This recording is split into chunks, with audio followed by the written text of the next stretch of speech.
Now, with the pause on the Johnson & Johnson vaccine, many of you understandably have questions. Some of you are asking this: could taking aspirin reduce the risk of a blood clot if you recently got the J&J vaccine? Well, we posted that question to Dr. Amash Ajalj of Johns Hopkins University. He says right now, no, there's no evidence that taking aspirin could reduce that risk. So what exactly can you do?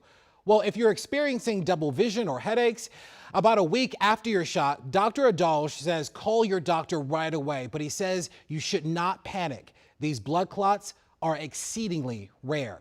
Now, even with thousands of people already fully vaccinated, the business issue frequent still could be not following those COVID safety guidelines that we all know very well. But what if they don't? What happens if they aren't following those guidelines? Can you report them? How do you do that? Well, we put that question to a local expert to give us some perspective on this. They told us this, that Maryland, D.C., and Virginia all have ways to report these establishments. In Maryland, the governor's office set up a hotline for you to report your concerns. In Virginia, there's a special online form for that purpose. And in D.C., the Department of Health has a section on their website dedicated to filing a complaint against an establishment. Now, if you would like to see that link, we have that on our mobile app and our website right now.